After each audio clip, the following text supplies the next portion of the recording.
Good morning, home builders. Day 30 is called Singing Grace. For this one, we have a passage from Colossians 3:15 through 17. And it says, "Let the peace of God rule in your hearts, to which also ye are called in one body, and be ye thankful. Let the word of Christ dwell in you richly in all wisdom, teaching and admonishing one another in psalms and hymns and spiritual songs, singing with grace in your hearts to the Lord. And whatsoever ye do in word or deed, do all in the name of the Lord Jesus, giving thanks to God and the Father by him." There's an opening paragraph in this from the author, and I'm just going to read it because it's way more.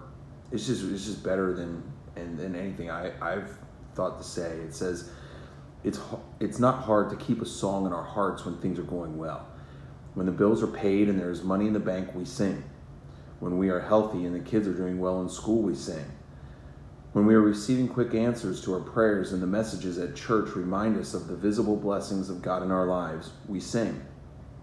But in God's plan, we are supposed to sing all the time, whether or not things are going the way we think they should. The only way we can do that is to have hearts that are filled with His grace. When we think of Paul and Silas in Philippi, Philippi we know later is a church that was a great blessing to Paul. They were helping to fund his missionary journeys, basically just to fund his mission.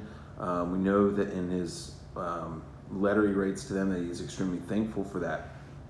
But when he was coming through Philippi and he was starting the church, this was not a comfortable time. It was not a happy time. Paul and Silas go through. They are illegally taken and beaten and thrown in jail.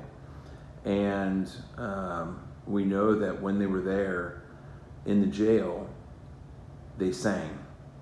And the other people around them heard them. Ultimately, God frees them from there.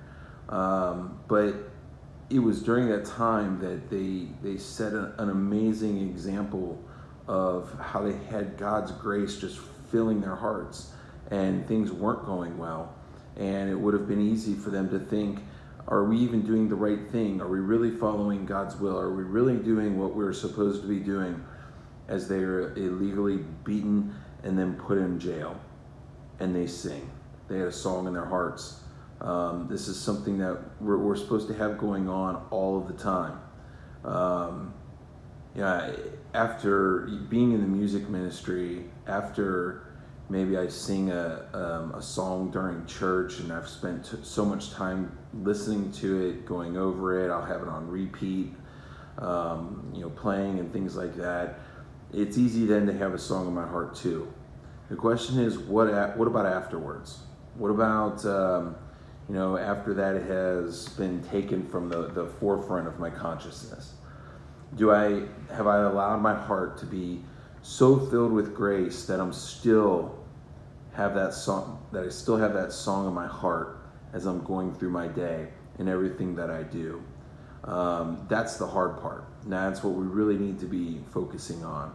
I think one thing that really helps with that is if we start our day with this, going through this, having this video that I've done, it helps with that. Now I'm reminded as I go through this day, and I pray that I don't forget it. But choosing to have joy and having a song in my heart, even when things aren't going that well, I don't know what today is going to bring. I might get bad news today. I might get good news today. But regardless of whether it's good news or bad news that I get today, I need to have a song in my heart. I hope you'll join me in that, and I hope I can get this video posted, sneak it in a little bit belated before Keith does number 31 for today. But let's have a song in our hearts. It was great seeing everybody yesterday at church, and I'll see you soon.